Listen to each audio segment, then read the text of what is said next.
Michigan, Georgia, college football playoff preview live right here. And I guess these two teams met in 1965. I'm kind of guessing that one wasn't quite as meaningful. All right, yes, here we go. I am bringing on some of the best that I could possibly find. We got Uncle Lou from YouTube fame, of course. Right next to me is Desmond Upshaw, who hosts our post game at the Voice of College Football on our Michigan channel and joins us every week. Justin Rowe with his analysis. You can catch his podcast, Blue by 90. And as I say this all the time when we have multiple teams on here and I bring on media from both sides, the best way for this to roll is for me to get out of the way. Everybody hears me yap way too much, so I will do just that. Uncle Lou, get us started on the Georgia side. And I believe you've heard the news at this point. Desmond just actually informed me when we first came on that JT Daniels has tested positive for COVID. Yeah, good morning in that. I was going to make a joke about that at the very beginning about how Georgia can't catch a break. The wrong QB got COVID. But COVID's nothing to joke about. I don't want to make light of it, but but yeah, Stetson good to go though, I guess. Well, at least health wise. But no, I heard that today too. I hope JT's okay. I'll admit I started tuning some of the COVID stuff out over the last couple of months. It was just, without getting into any of it, it was just on and on and on. But now I'm turning the TV on today, and the NHL is canceled for a week or 2 weeks or whatever it is. Something like 15% of the college basketball games this week have been canceled. Just all kinds of stuff going on. So I don't know. I hope JT's okay, and I hope, just like with injuries, I don't want anybody from Michigan to have to miss this game. I don't want anybody from Georgia. Same thing with Bama and Cincinnati. I mean, when you get to these big games, I don't want to beat half of Michigan. I'm sure Michigan doesn't want to beat half of Georgia. And besides that, you just, you want everybody to be okay. But yeah, I did hear the news. I don't think JT Daniels was going to play. I mean, barring an injury to Stetson Bennett, I don't think not having JT Daniels will impact the game. Yeah, and it's interesting because I was going to ask you that because right after Georgia lost, there was a lot of talk of, JT Daniels is a better quarterback, he should play, so on and so forth. And I've even seen just your channel, and especially the stream you had after the Georgia game, that you had mentioned that window had closed weeks ago as far as having, JT come in and replace Stetson. Because I think we can all agree that JT Daniels is the better quarterback, but for whatever reason, obviously it sounded like JT had an injury early on in the season. And then, once Stetson came in, it seemed like Kirby was just kind of just going to roll with him and move forward with him. So do you think there was any shot of JT potentially starting that game against Michigan? No, I mean, when you end the season with Charleston Southern and Georgia Tech, you're going to win that game 100 and something to less than 20 total. I mean, those are just two. You knew there were going to be two blowouts. So you're saying to yourself, okay, they keep saying JT Daniels is rusty and blah, blah, blah, blah, blah. Okay, well, that sure would be a great opportunity to put him in or somebody in the second half of those two games. And, let's pretend Stetson Bennett was Bryce Young. Well, you still need a prepared backup. Somebody that's completed some passes recently, maybe. They didn't play at all against Charleston Southern and Georgia Tech. They put him in the second half. He played the entire third quarter and didn't attempt one pass. JT, they wouldn't even let him throw the ball. He handed the ball off 25 times and went and sat down, and they put Carson Beck in. So when we ended the season that way, I said, well, there's no plan to play JT, or else you would have used these last two basically preseason games that came at the end of the regular season. You'd have used those two games to prepare JT. And all the rumors, well, he's not 100%, or this whole fake made up argument between JT Daniels' family doctor and the team doctor. I don't buy any of that. This is people trying to make excuses for why Kirby Smart is playing Stetson Bennett. I think I don't believe any of that stuff. How you don't have a backup prepared, I don't know. I mean, I love Kirby to death.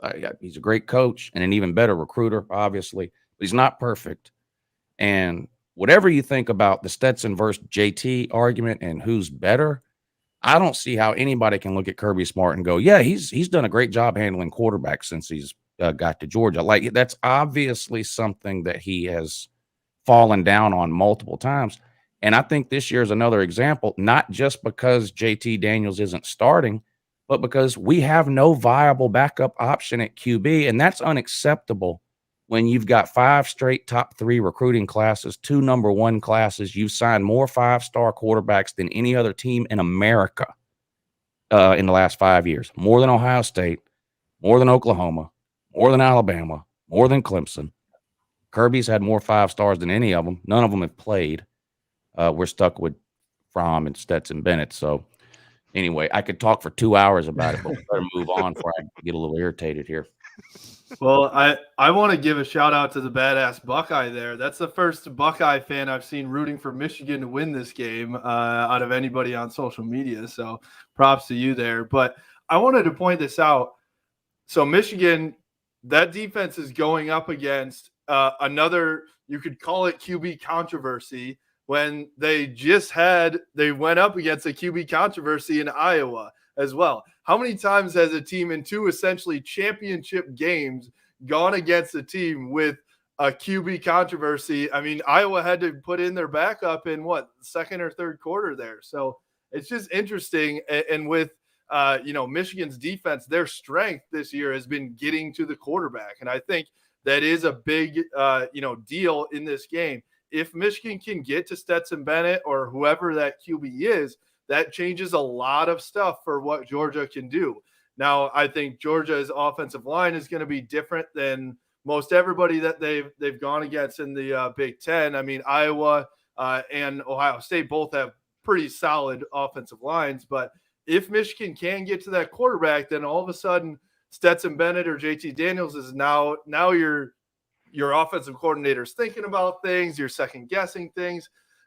It's just something that I think you're going to want to think about as everyone's preparing for this game.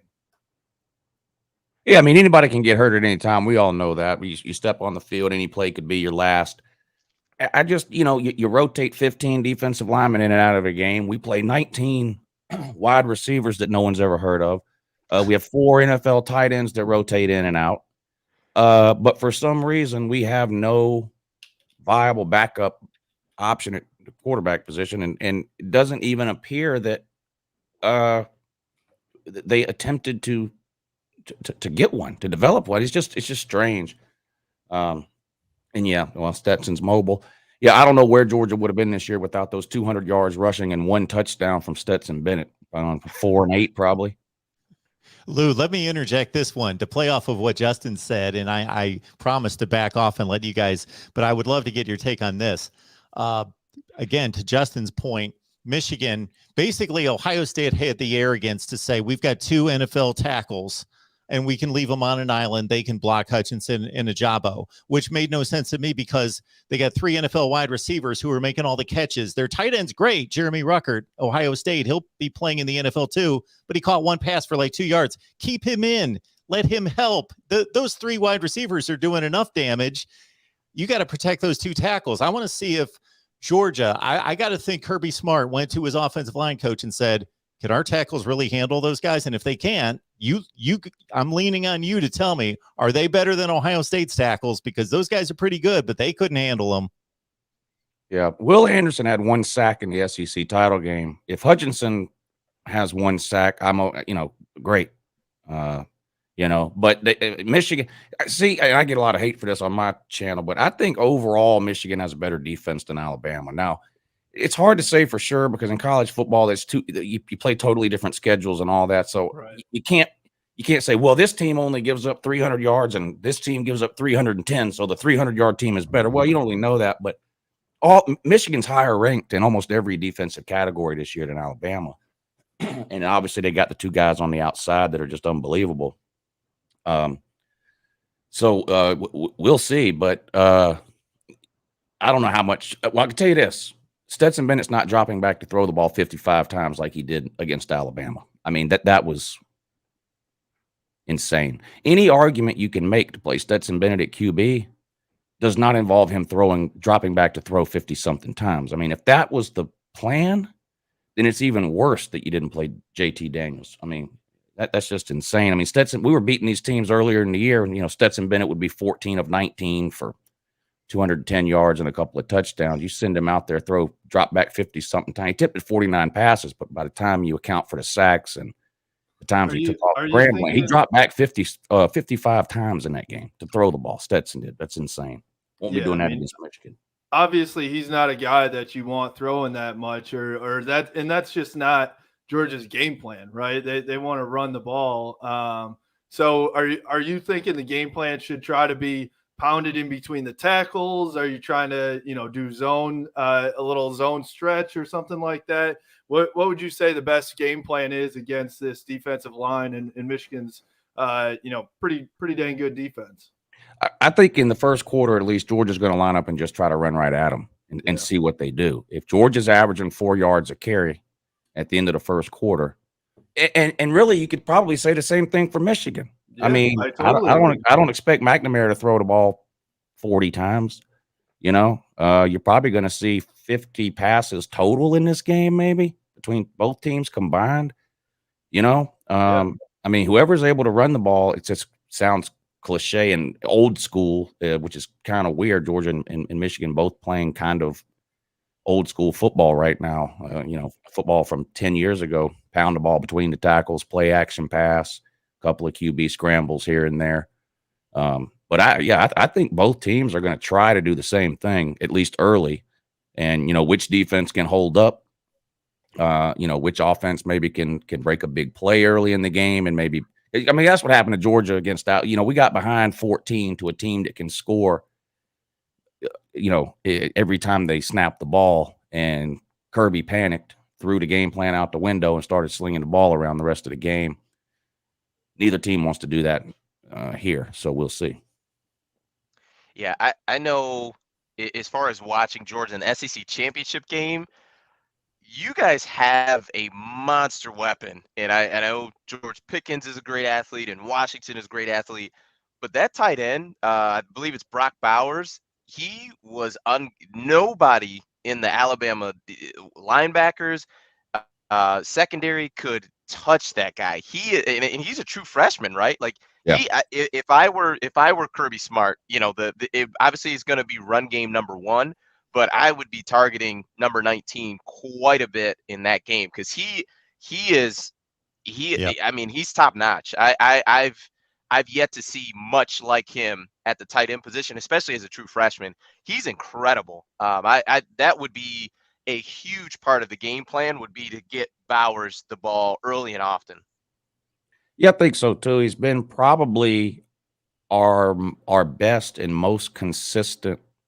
Well, he's the leading receiver on the team as a tight end. In the SEC championship game, he was targeted 16 times. The wide receivers were targeted 17 times total.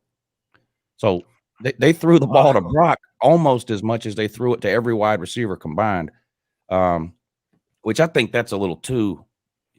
You got to get the wide receivers the ball too, but Stetson kind of locked in on him. But for whatever reason, Georgia had a matchup advantage. I don't know what. I'm not an X's and O's guy. I'm just a fan. So I can't tell you what Bama was doing defensively or whatever, but obviously they were having a hard time finding a linebacker or a safety or anybody really that could man up on Bowers. How do you find a guy that's 6'8" and can run a 4.5 40 to keep up with him, right? Yeah, unreal. And I can consider myself pretty knowledgeable when it comes to Georgia and its roster and its recruiting and stuff like that.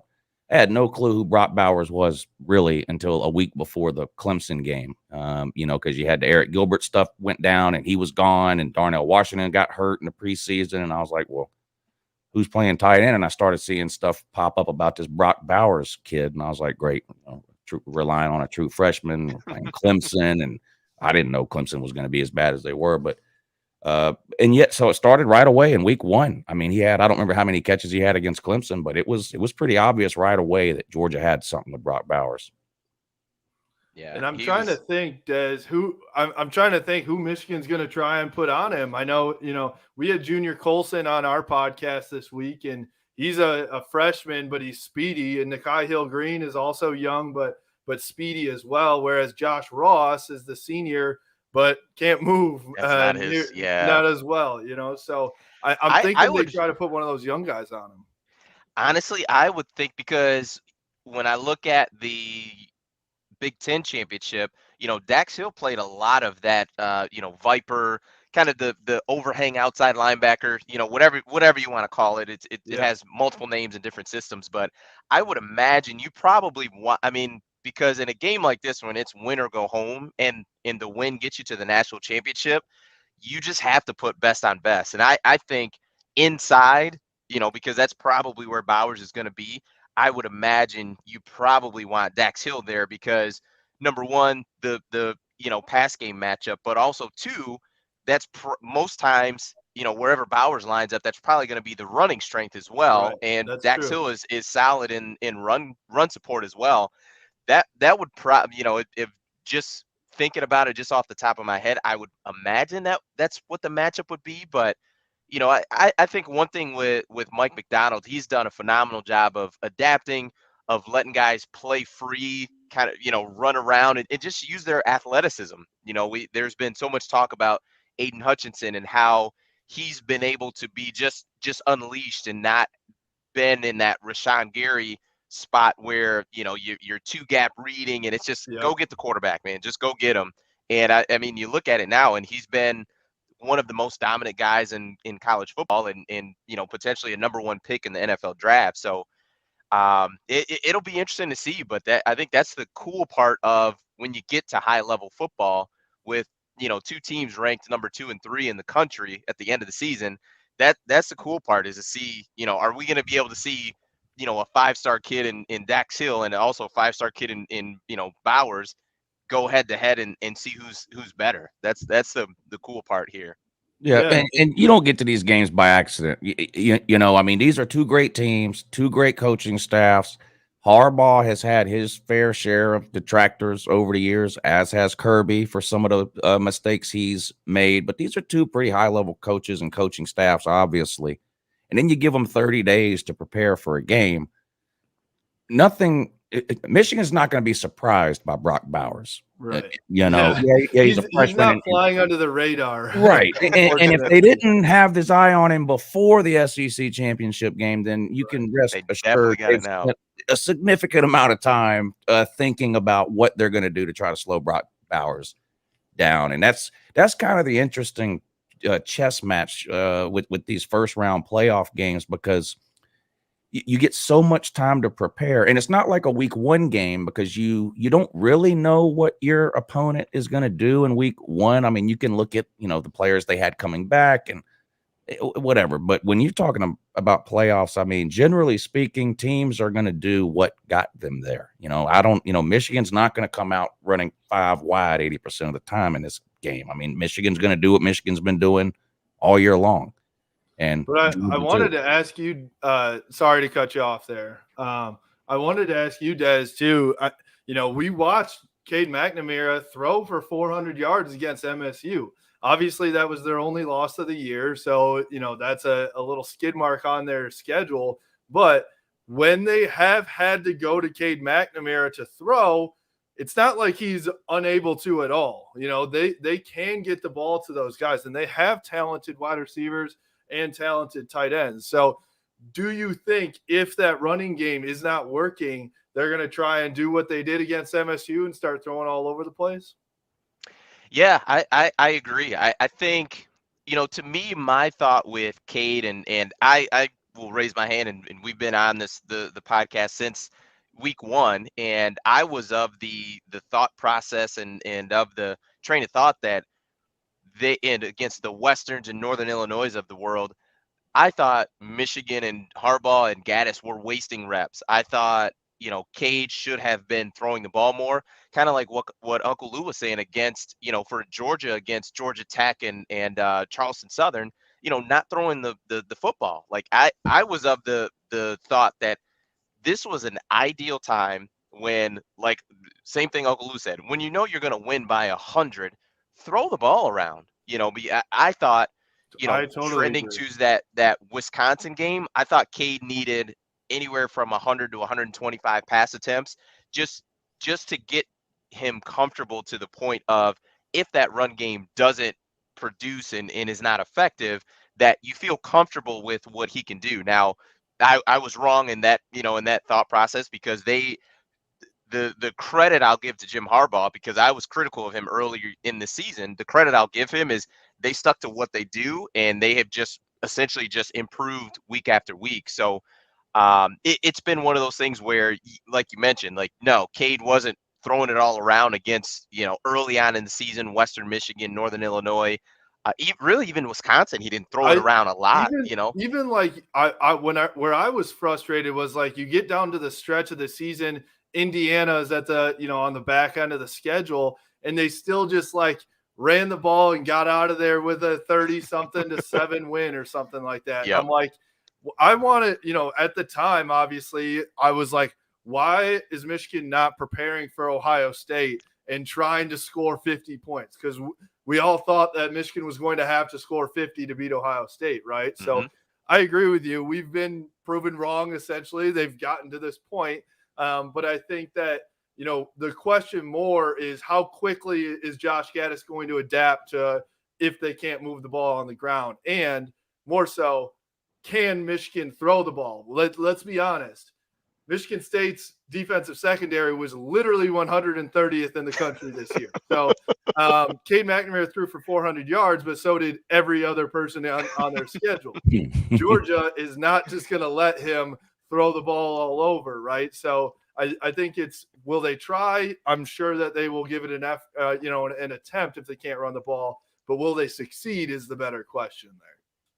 Yeah, you just got to keep, with the defense as talented as Georgia's, you got to keep them honest. Like, Georgia can't know, that they know they've got you stopped in the run, and Right. they are, Kirby can bring in all of the just different coverages and things like that. If those, guys on the back end, because they're extremely talented, they've got 4 stars, 5 stars just across the board.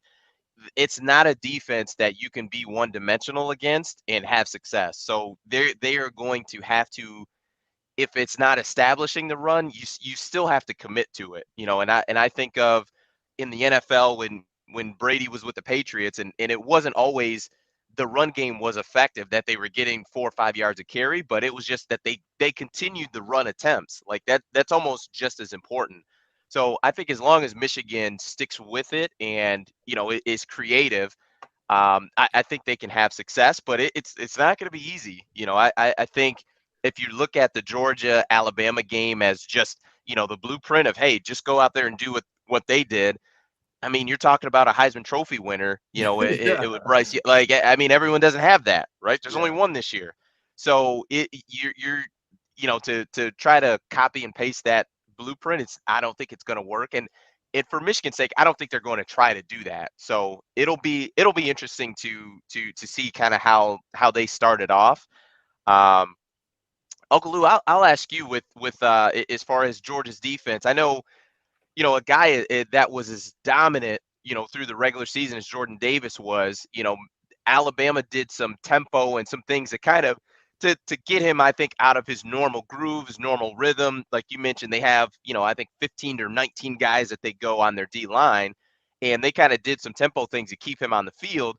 What were your thoughts on just overall his performance? And I'm sure Georgia fans have piled on him, so I don't want to crush him, but just wanted to get your thoughts on, on his performance in the SEC championship. It was a bad performance by a lot of people on the defense, but Jordan Davis in particular. And some of it, I think, is on him. Some of it maybe not. I mean, once Alabama starts going tempo and they're not substituting, Georgia can't substitute.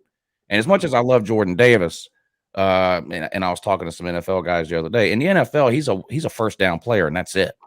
I mean, he's not playing in the NFL on second or third downs.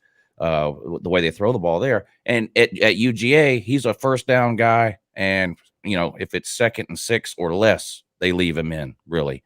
But there's a lot of times where Jordan Davis goes in, plays one play, and comes out. I mean, if it's 2nd and 10, he's coming out. If it's 3rd and 8, he's coming out. And they weren't able to do that against Alabama when Alabama went with that hurry up, the tempo offense. And clearly it wore him out. And maybe part of it, too, was, it's great when you win every week by 30 and 40 points and you're not having to sweat in the fourth quarter of a bunch of games. But a lot of these people ain't never played in the second half. I mean, not that they haven't played, but, it's very rare that a Georgia starting defense has had to play 4 quarters. Clemson, 1 or 2 other games, and that's it. The rest of Georgia's games were just blowouts. And so you had a lot of, freshmen and 3rd, 4th, 5th string guys in the second halves of games. And I think that showed against Alabama. The defense was wore out. You give credit to Alabama, for the tempo and deciding to do that. It obviously worked. And then Georgia's defense just played bad. I mean, you can't have blown coverages on the back end. I mean, if you get beat by Jamison Williams, fine. Okay. You got beat by one of the best receivers in college football. But how in the world is Jamison Williams running down the field on a 25-yard crossing route and there's nobody within 20 yards? How do you lose him? Right. Like, you can lose a lot of guys, but not him. Right. Running back out of the backfield, but Mechie early, before he got injured, and you have to Williams. Know. Okay, there he is. Let's figure that out first, and then let everything else. Not the post route he caught in the middle in double coverage. Great. There's nothing you can do about that. The guy, it was double coverage. The UGA guys were in position. They just got outran, and Bryce Young made a perfect throw 60 yards down the field, and he walked into the end zone. Okay, I don't like that, but you can live with that. But you see a guy running, there's nobody within 20 yards, and stuff like that hadn't happened all year. So do I think Alabama is whatever it is, 17 points better than Georgia? No, they were 17 points better 2 weeks ago. But is the Alabama offense terrible because they scored 10 points against Auburn in regulation, or did the Alabama offense have a bad day? Yep. Probably had a bad day. Mm-hmm. And unfortunately for Georgia, their bad day came at the worst possible time against the best team we'd played. And Alabama gets a lot of credit for that. I'm not letting Georgia off the hook and saying, well, they just had a bad day. It's no big deal. If Georgia meets Alabama again, they got some serious work they're going to have. They can't perform the way they did the first time. The result will be the same or worse. And I wanted to ask you too, just on your point of 99% of Georgia's games being blowouts, do you think, obviously there's the conditioning factor in there, but do you think there's just a bit of a shock factor too, when all of a sudden you're not dominating somebody and you're getting pushed around, or you get scored on and you find yourself, down in a game for the first time in a while? Yeah. I mean, the end of the first quarter, Georgia's up 10-0. The kids are probably thinking, okay, we can handle this. It's like the line from Rocky IV or whatever, when Ivan Drago finally gets a cut on his eye or something. And because, Georgia just has this mental hurdle with Alabama they can't get over. But in that first quarter to beat them 10, I said, okay. But in the second quarter, it just fell apart. I mean, it just, they outscored us 24-0 or whatever it was. We had 3 straight 3-and-outs. They scored all 3 times. And before you know it, you're looking up to 24-10 or whatever it was, and 24-17 at halftime. And then in the second half, the interceptions came. It was very similar to last year's game. I mean, the score was exactly the same last year when we played Bama. Stetson played okay in the first half last year against Bama, and it fell apart in the second half. He had 3 interceptions last year in the second half. He had 2 this year, one of them being a pick 6. You can't do that. You're not going to win big games turning the ball over twice, and one of them's a pick 6. And in the second quarter, you can't. Talking about the defense being wore out, the offense, you go 3-and-out 3 times in a row, that taxes your defense. So, I agree the defense played bad, but some of that's on the offense for leaving them out on the field for the entire second quarter. Yep. And Jordan Battle dropped an early, probably should have been another pick 6 early in that first half. And I'm like, oh man, like that was a close one.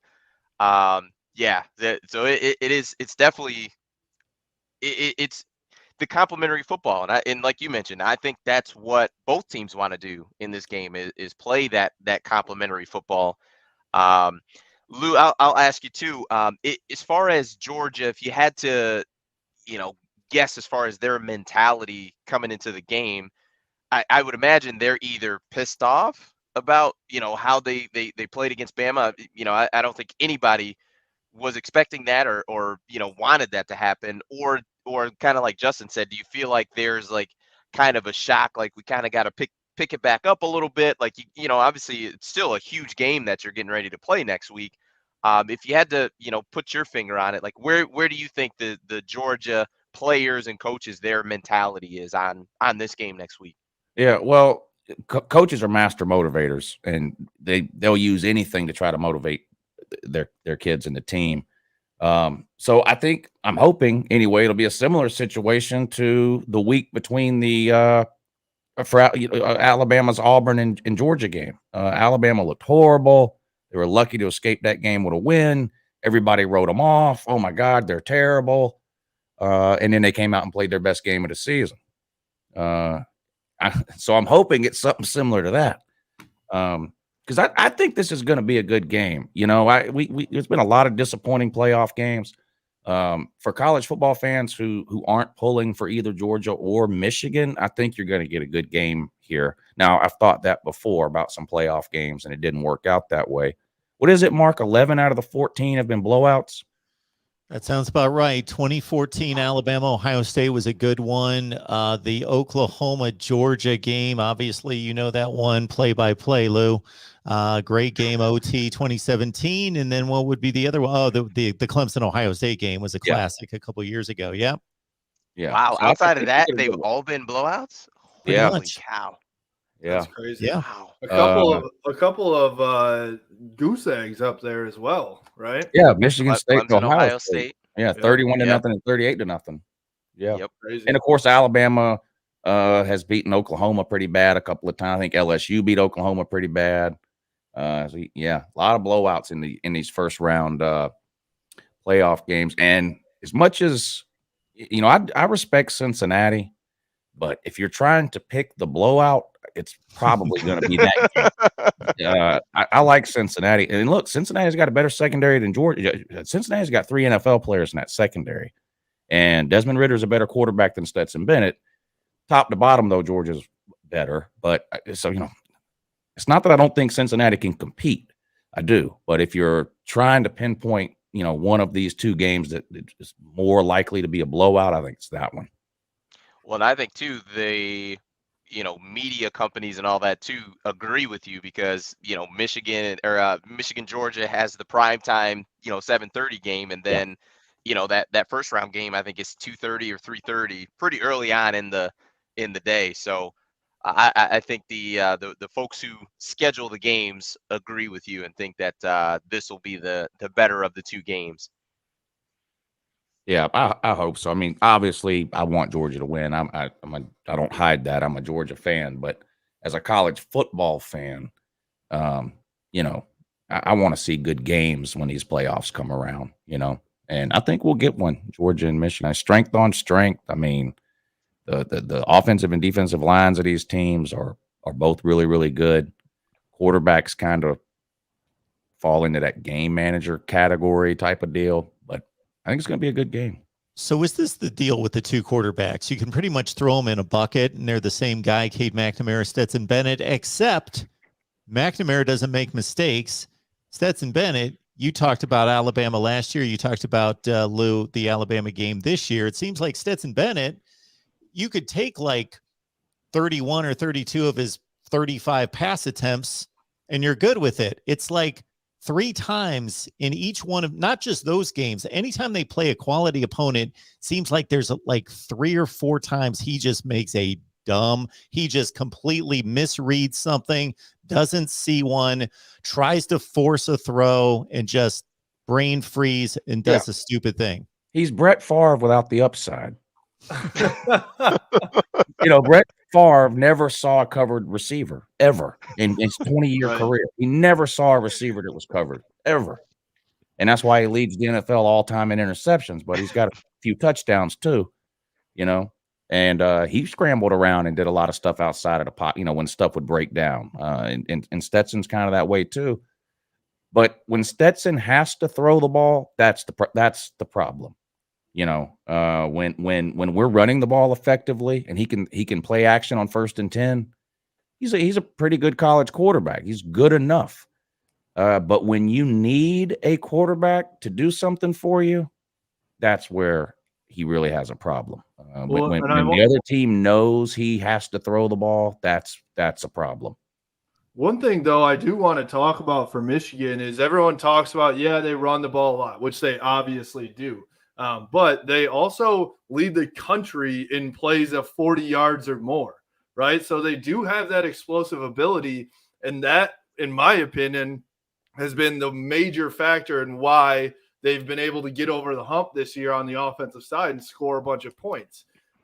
So I think that, you know, yes, they're going to try and ground and pound with Haskins and Corum and Edwards, but they also are going to take their deep shots. You saw it in the Big Ten championship game. Gaddis wanted to come out firing, and they did. And so they've done it on the ground and on the and in the air too. So the reason I bring that up is I think people have a misconception because everyone talks about Michigan's run game that they don't have that explosiveness. But then also I look at, you know, how Alabama scored against Georgia in the SEC title game, and it was a 67-yard pass, a 55-yard pass, you know, obviously the interception return. So the way that Alabama scored on Georgia was not – sometimes they were grounding and pounding, but it was mostly trying to get big chunks in the you know, through the air. So if Michigan were to be able to do that, that could be it could be a shock factor for this Georgia defense as well, don't you think? Yeah, I mean, that's been the concern that Georgia fans have had about the defense going back to the spring, really, is the secondary. Very inexperienced. We lost something like 7 secondary players off of last year's team, either to transfer, graduation, or NFL. So you have some talent back there. Keely Ringo, 5-star kid, but he was injured all last year. So this year was his first year playing. You bring Darion Kendrick in from Clemson. He's done okay. Bring Tyke Smith in from West Virginia, #1 rated returning safety in all of college football. He what has he played? 15 snaps this year, out for the year. Mm-hmm. You know, now a lot of these teams we were playing during the season, they tried to exploit that secondary or test it some, but the front 7 was so dominating in the majority of those games, teams had a hard time doing it. I mean, it's hard to run a 40-yard route when the quarterback doesn't have time to breathe, you know. And Alabama figured it out. But we saw you know, South Carolina hit some big plays on Georgia with that Josh Fan that they have. Tennessee obviously hit a couple of big ones on us. So that's been kind of the not even a secret, really. Like, you know, Georgia's secondary, can it hold up? And that's why for a long time, especially the last kind of half of the season, I thought Ohio State would be Georgia's biggest roadblock to a national title. They ran the ball great with TreVeyon Henderson. Obviously, C.J. Stroud and all those wide receivers. I was like, this could be a problem here. You know, if we ended up having to play them. Alabama wasn't looking great for a lot of the time during the season, and that was the concern. And it showed in that game against Alabama. They were able to hit Georgia on some big ones. And I didn't know that about Michigan. One of Kirby Smart's press conferences, which are a total waste of time, by the way, generally speaking. He mentioned that. So someone asked him about something about Michigan or something, and he mentioned that Michigan led the country in plays of 40 yards or more, or whatever it was. And that kind of shows you how sometimes perception and reality don't really match up. I mean, I think people look at Michigan and they kind of in their mind, they look at them as a certain type of team. You know, I don't even think we've said the words Hassan Haskins since the show started, but that's what people think, really. They think about Michigan. You know, Haskins are going to run the ball 40 times. About Cade McNamara doesn't throw a lot. Yeah. And then you see that stat, and you're like, oh, okay, well, Well, half of them have been the running backs doing it, so that is some part of it. Yeah, but, yeah, but yeah. still, yes, they do have that ability in the air too. To your point, He's really good. And it's like we were talking about earlier. When you have a Hassan Haskins, when you've got a James Cook, a Zamir White, when you've got these running backs and they're successful, then quarterbacks like Cade and Stetson can have success because you can catch the other team's defense napping on 1st and 10 or 2nd and 2. You know, if you run the ball and get 8 yards on 1st down and it's 2nd and 2, why not throw the ball 40 yards downfield? You're pretty confident you're going to pick up that 2 yards on 3rd down if you don't get it on if you don't hit the bomb on 2nd down. And teams like Georgia and quarterbacks like Stetson and Cade, they're able to catch some teams that way. You know, it's not a Bryce Young or a CJ Stroud situation necessarily where they're going to be throwing the ball 45 and 50 times and there's nothing you can do to stop it. They're, Georgia and Michigan, not really that way. They have to be able to run the ball. I wanted to ask you too. There was some talk, and I wanted to hear from your perspective. There's some talk after Georgia loses that game to Alabama. Well, their division isn't really that good. Maybe the teams that they beat up on all year aren't that good. Is this team really at that number 2, number 3 level? Is there any validity to that, or do you think it's that's just people overreacting to one game? Well, I mean, Georgia played some bad teams. I mean, there's no doubt about it. Vandy is horrible. South Carolina is horrible. But they played some okay teams. I mean, Auburn had a down year. They're not a terrible team. I mean, they almost beat Penn State on the road at night. Penn State, they almost beat Alabama. Georgia embarrassed them. Kentucky, Arkansas, Florida. I mean, these are all blowouts. And I hear that a lot, and then I turn around and see Ohio State man bragging about a miracle win over Nebraska. And, and I'm like, well, what do you want? What do you want Georgia to beat Arkansas by 6, or do you want us to beat Arkansas 37-0 and they can't even cross midfield? I mean, what do you, if you play a bad team, all you can do is blow them out. Mm-hmm.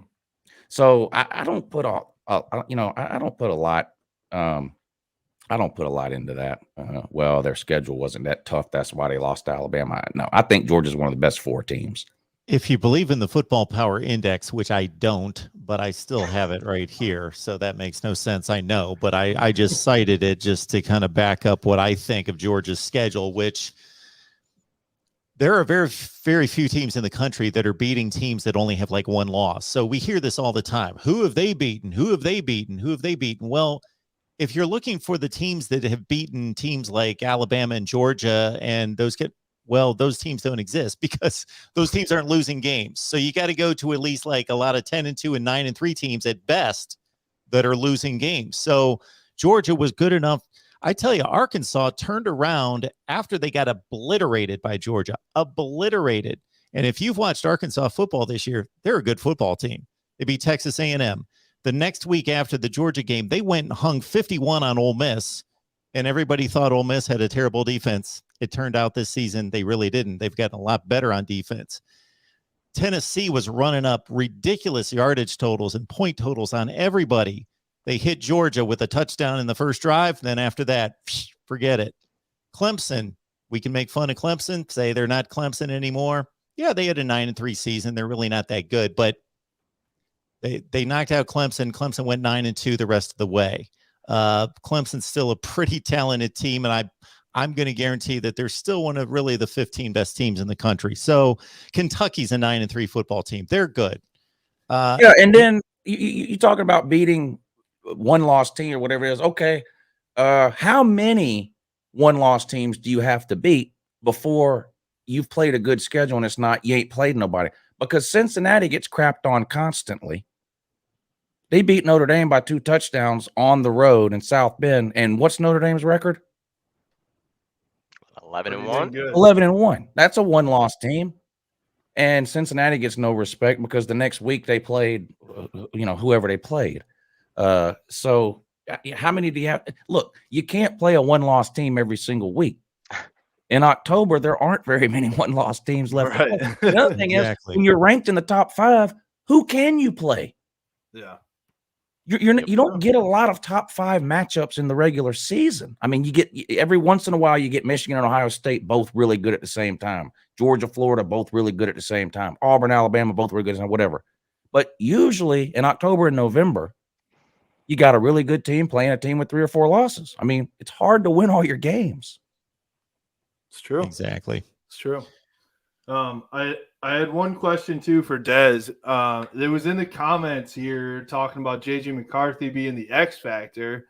How much, I think Josh Gaddis has really surprisingly done a phenomenal job with Cade McNamara and JJ McCarthy. Obviously, he won Coordinator of the Year, the Broyles Award, for a reason. He's done a fantastic job with the offense as a whole, but not often do you play 2 quarterbacks to the extent that they do, and it works as well as they have. Both quarterbacks have truly made a good impact on this offense. How much do you see JJ playing in this game, or even just making an impact at all? Yeah, I think if I had to call it, I'd say JJ's probably going to have about 10 snaps in this game. When you think about the 2 quarterback system, I think the easiest one to go back to is the Tim Tebow and Chris Leak situation at Florida. And the interesting part is these 2 guys, I would say, are much closer in athleticism than those 2 were. Like Chris Leak was a prototypical pocket passer, and we all know what Tim Tebow was. I mean, 20 touchdown passes, 20 rushing touchdowns. So it was, really, I mean, he was essentially a running back who could throw the ball.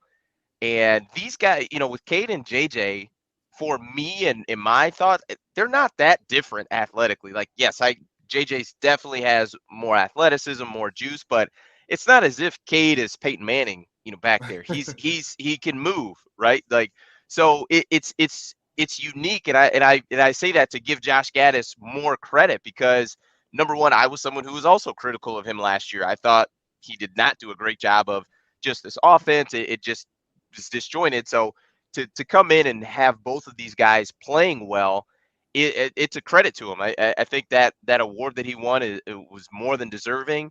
And I would say that probably the next best guy to get that award probably is still on the Michigan staff with Mike Macdonald. I mean, he did a terrific job as far as taking over for the defense. But yeah, if I had to call it, I would say JJ's probably going to have like 10 snaps in this game. Probably going to be more in the red zone, where he's been just really dangerous. I think that, having that option of having him, kind of the run pass option out on the bootlegs and, kind of rolling out of the pocket. We saw him again, against Michigan State with the throw to Andrew Anthony. We've seen him do those types of things, but I think it's probably going to be around 10. For me, I've been a big, I've wanted it to be more so of if JJ's going to come in, have him come in for a drive. And I agree with that. Basically all of the things that I've recommended for the offense have been wrong. So I'll say that that has been my thought process is, hey, if we're going to bring JJ in, have Cade go, 2 or 3 drives and then bring JJ in for a drive versus having Cade come in for 2 plays, JJ come in for 1, or, had Cade for first down, JJ for second down, and then we're in 3rd and long and we got to throw it. So let's bring Cade back in. Like, I think it could be done better, but I mean, it's been effective. So, like I said, that I'll take the loss on that too, but that would be my thought as far as, the JJ dynamic and how that'll play out, next week in the game. Well, it's interesting too, because you mentioned the red zone there, and I think the red zone is going to be one of the most important parts of this game for both teams. The reason why Michigan won 90% of its games down the stretch was because they were able to get 7 points in the red zone. They weren't doing that in the beginning of the year, and thankfully at that time they weren't playing good teams, so they didn't have to, they were able to kick field goals and still win games. But if Michigan can't get in the end zone, it's going to be a struggle for them. And I think, I want to hear from Lou too on his thoughts about Georgia trying to get into the end zone as well, because I think both teams are kind of in the same boat there with, hey, if you're going to ground and pound, are you actually going to, on 3rd and 7 when you're on the 18-yard line, what are you going to do? Are you going to throw it, or are you going to try and run it and hopefully get that 7 or settle for a field goal? Well, I think Kirby's pretty conservative. So we already know the answer. 3rd and 8, I would almost rather. I used to get mad when teams would run the ball on 3rd and 8, give up play or something, or 3rd and 11, and you see them, they run a draw. I used to get so mad. Now with Stetson Bennett, if it's like 3rd and 8 or longer, I'm like, okay, maybe if we run the ball, we'll get it. If not, we punt, play good defense, or if we're in field goal range, I'll take the 3.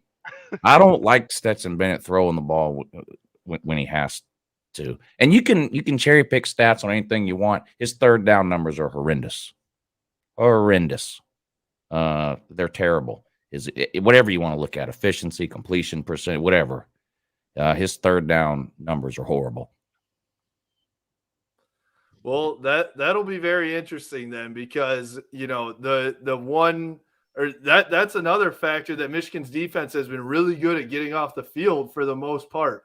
The only time they struggled this year was against Michigan State, when they couldn't get off the field on 3rd and 4th down. Michigan State converted like 4 4th downs in a row on one drive, and that was one of the daggers for Michigan. So it's really interesting, because there's a lot of strengths on strengths, but there's also some weaknesses and strengths in this game, and it's just going to be.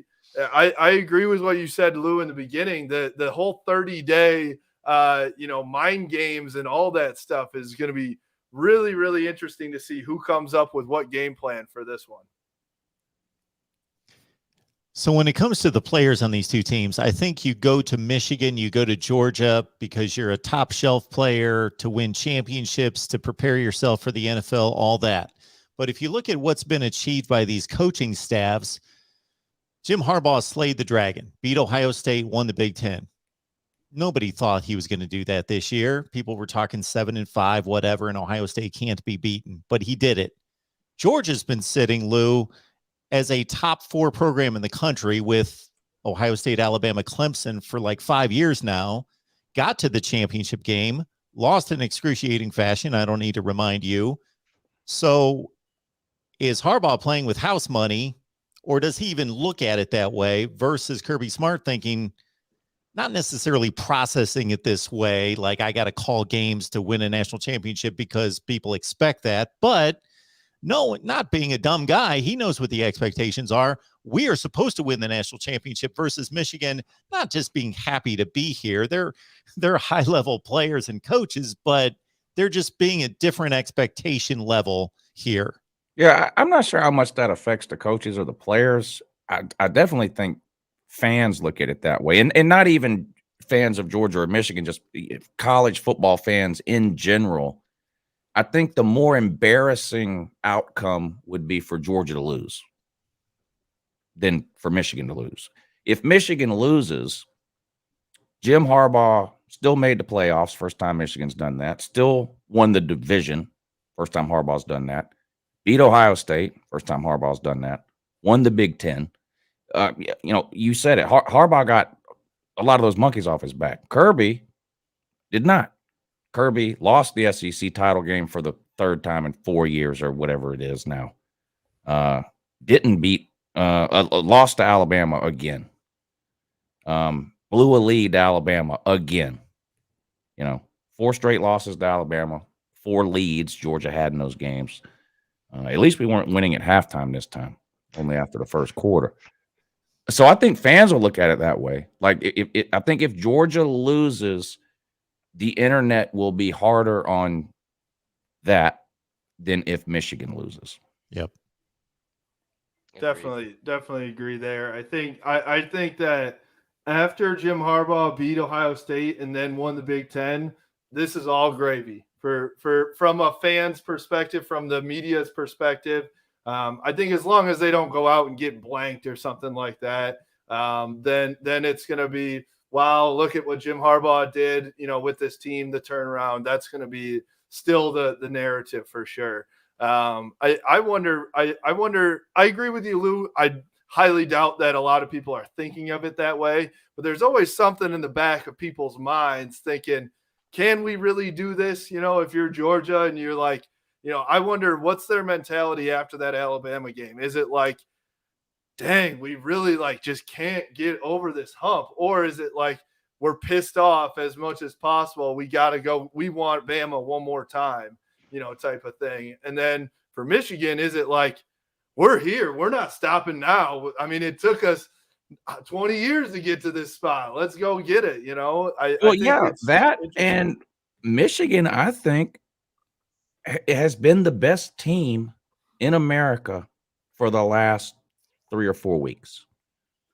Alabama struggled down the stretch until the SEC championship game, but Georgia blew it in the SEC championship game. Cincinnati sleptwalked through the majority of its season. Michigan had its toughest games in November, won them, beat Ohio State, won the Big Ten, all that. I think Michigan's the hottest team heading into the playoffs. They've been the best consistently good team from November to now. Most Michigan fans wish we played the week after the Big Ten championship, right? Right. It's like, let's keep this thing rolling. Georgia's down. They all that stuff. I feel like there's almost been this lull, and people are. I'm certainly concerned. Can Michigan pick up that momentum again? It's like with how hot they were. Obviously they peaked at the right time at the end of the year, but then it's 30 days. It feels like an eternity, until you get back on that field. Whereas if they were to play the next week, it's like, just keep it rolling. Yeah. And without getting into a 20-minute playoff expansion thing, unless you want to, it sure would be great to see. I don't know who's ranked 12th in the final poll, Mark, and who was ranked 5th. I think it sure would be great to see that game today. Was it MSU? We'd have Michigan State, Notre Dame. Yeah, so no offense, nice little matchup. Kent State Golden Flashes. That was great that they played today, but it would have been nice to have Michigan State versus Notre Dame today, and then 11 versus 6, and all that kind of. I don't like this 30 days deal either. But anyway, what are you gonna do? Yeah, what college football fan, if you read off 5 versus 12, 6, 11, 7, 10, 8, 9, would not be like, give me that. Give me all. Right. Yeah, exactly. Yeah. Have that for the 2 weeks heading up to Christmas instead of. I mean, you can still do these other bowl games. I like the bowl games, and I watched the majority of them. I took my kids to see the new Spider-Man movie today, so I did miss the Kent State game. But the famous Idaho Potato Bowl. Yeah, come on. I know, but they wanted to go see that Spider-Man, so I had to do it. Absolutely. Yeah, I'd much rather be watching, top 15 playoff games. Totally. For these 2 weeks, and they get their own slot, instead of every single decent team playing within 3 days of New Year's, Yeah. It's coming. Yeah. It is. So, Lou, as far as, for Michigan, their defense, it's been all about, Aiden Hutchinson and David Ojabo. How do you think Georgia's going to approach as far as, in those passing downs, that protection? Do you think they're going to go 5-man? You think they're going to max protect? Like, how do you think they're going to approach handling those defensive ends? Because, I mean, that's been the Achilles heel of essentially any team who's played Michigan has been those two, guys who are just consistently applying pressure. How do you think Georgia's going to approach that? Yeah, I think that's the best outside combination Georgia has played. Will Anderson is amazing. There's no doubt about it. But there's nobody on the other side nearly as good as the two Michigan guys. So and like I mentioned earlier, Will Anderson had the 1 sack. Now with Michigan, you can't just say, okay, where's Will Anderson? Okay, let's block him because there's one on each end. You have to account for both of them. You can't double team both of them. So Georgia's done a good job this year protecting Stetson. He's only been sacked 7 or 8 times all year, and he's mobile too. He moves around the pocket well, so that helps too. I think Georgia will do okay. But I'm not going to be surprised if Aiden Hutchinson has 3 tackles for loss and a sack. I mean, that's not going to surprise me. I mean, that dude's he's probably the most dominant player I've seen on the front like that since Chase Young at Ohio State. I mean, that guy was unbelievable. And the thing about Chase Young, he did it when it mattered. It seemed like every time Ohio State needed a sack on 3rd down, he got one. It was unbelievable. And Aiden Hutchinson reminds me of that. I mean, he's fun to watch. He's fun to watch. You're not going to just take him out of the game. I mean, he's going to have an impact on the game. Well, that was what I was just going to say too. Is even if he doesn't get sacks, he has an impact on essentially every play that he's in. Which is what makes him that much more valuable. He's not just that one type of a player. So, Michigan has been able to stop the run against. I mean, they stopped the run against Ohio State. Ohio State couldn't run at all against them. Iowa couldn't run at all against them. So that's where I'm going to be interested to see if Georgia lines up in that first quarter and just says, "Hey, we're going to run it down your throat." Michigan, I think, is going to give them a run for their money. And apparently, if you ask Desmond Howard, Georgia should probably recruit Kenny Pickett to put between Aiden Hutchinson and Stetson Bennett. Oh boy! Des did not make any friends. That he made a lot of with me. He didn't. No Ohio State friends. I know he doesn't have many Ohio. It had nothing to do with me being an Ohio State guy. Wink, wink. But it really didn't. It was definitely a media guy crossing the line over to his alma mater / fandom a little too much on a Heisman ESPN show. Tebow did start it. Tebow did start. He did get it started. Let's blame him. Yeah. There you go. Let's honor the super chat real quick here if I can read this. We got so just FYI to all Georgia fans, you're gonna have to rely on Bennett because it just caught, JT Daniels just caught COVID. So good luck, Georgia, and go Blue. See y'all in Miami. Des got. I'm assuming it's tickets for you. Ooh, hey, there you go. Maybe there you are. Sounds good. Well, I'll be in Miami. I'll see you there.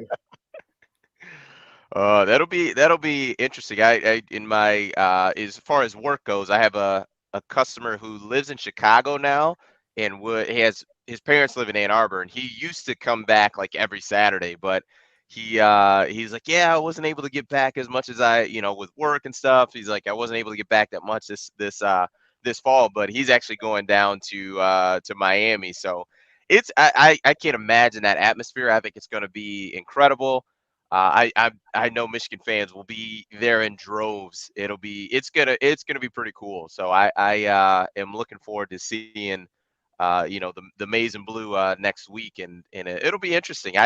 I think this will probably, as far as bowl games go, and obviously the result of it is it weighs a lot more into it. But I agree with Uncle Lou. I think this is going to be the best game.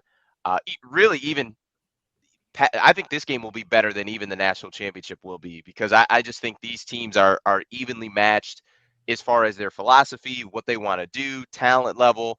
I think everything. I think even coaching staff. I think both of these coaching staffs are incredibly high level and have just shown, week in and week out that they are, elite. And I think it's going to be just one of those heavyweight fights. It'll be a good one to watch. Des, I think you're a little out of bounds here, not recognizing that Texas, San Antonio, and San Diego State are playing right now. You don't know what's going on in that game. Aren't that is true. I don't. Those are two, or no, one of them. San Diego State might have. have. Yeah, but I mean, That's what? Brady That's 3 Hope, losses right? within. Yeah, those are 2 pretty good teams. I only need to hear one other thing out of both Justin and Uncle Lou, and that's you both root for storied programs. The status is through the roof, but you've never experienced a national championship. Or Justin, trying to put the age together with the years, you were extremely. I was 5. I was Okay, 5. you were when 5. I don't know how much you were into. I certainly didn't know what was going on in college football when I was 5. I'm sure I was wearing maize and blue, but didn't really know what was going on. Okay. We're going to not count that. Yeah. So, Uncle Lou, have you thought about it? Because again, you got to bring up 2017, or maybe I shouldn't, but thought about what that moment is going to feel like when that trophy gets hoisted and you know your team has done it. Yeah, I wish we would have won it in 2017. Well, obviously I do, but that 2017 was kind of like this year for Michigan. Like there was no preseason expectations for Georgia to win a natty or even to make the playoffs or anything in 2017. And yes, I would love to be Alabama and wake up every January to playoff games and not have to worry about it. That would be great. But short of that, though, these magical seasons don't come around very often for a lot of teams, Georgia included. Georgia's expectations have been raised since 2017. It would have been to win it in 2017 would have been amazing. And it'll be great to win it this year or next year or any year. I mean, I'm not a total delusional idiot. Like I know Georgia's not Alabama. You know, I don't go into every single offseason thinking Georgia's winning the national championship. And the last couple of years, Georgia has been playing meaningful games in November and December with a chance to make the playoffs. And I'm going to be honest, that makes me happy. Now, I want a national title, but I'm not so jaded that it's like, well, if we don't win the national title, it's a waste of a season or anything. I mean, there's 126 teams who would trade places with Georgia right now or Michigan, you know, because they're not playing in a playoff. Georgia and Michigan are. I don't know what I would do if Georgia ever. It would probably. I mean, I have no idea. It would depend on how it happened. I mean, 2017 overtime, that whole thing. I would have lost my mind. I'm sure had Georgia won that one. You know, but a lot of these national title games haven't been close either. So, what would I do at the end of a game if Georgia was up 30-10 at halftime and ended up winning 45-17? I don't know. I mean, you've been celebrating for 3 hours at that point. I don't know what I would do when the game was over.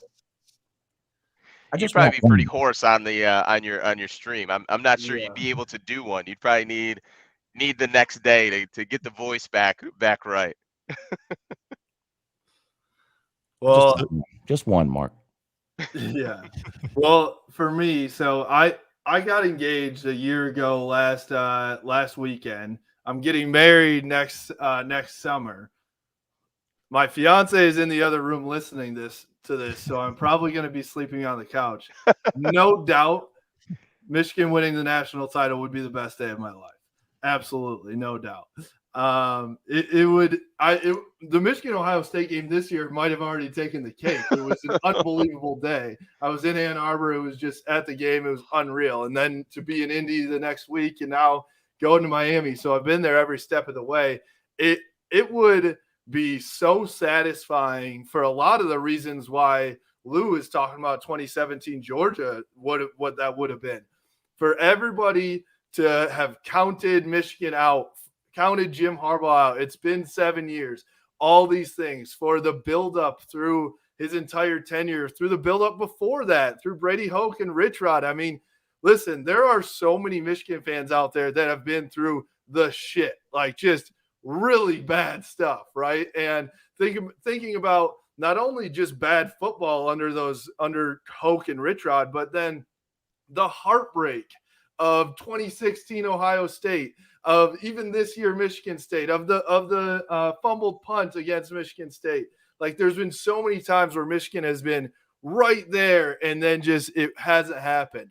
So for me and for so many Michigan fans out there, it would just be so satisfying for Jim Harbaugh and this team, because this team is also so lovable and likable. Aiden Hutchinson, how do you not love the guy? I mean, Hassan Haskins, Cade McNamara, it's just like every single guy on this team seems to be a really solid kid, and they love Michigan and all that stuff. So for all those reasons, it would be so sweet for Michigan to hoist that trophy.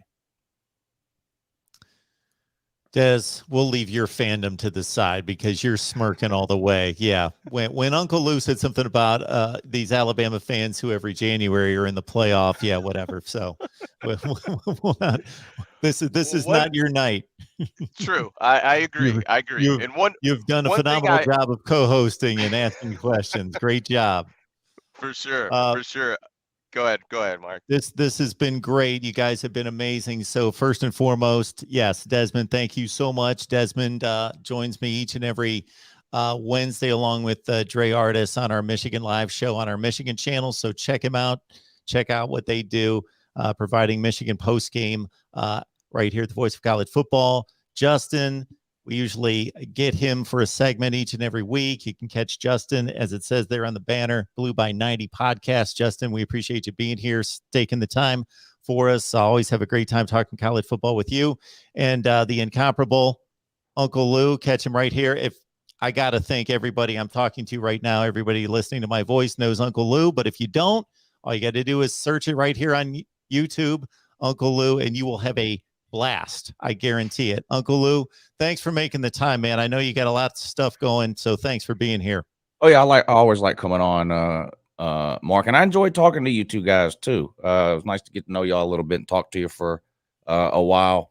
And just remember, when you see the Uncle Lou videos over the next 10 days, it's just trash talk. It's not personal. All right. Sounds great good. stuff. All right, guys. Thanks so much. Merry Christmas to all three of you. Happy holidays. Enjoy it this weekend with friends and family. Yeah, Merry Christmas. Yes. Merry Christmas, guys. Happy holidays.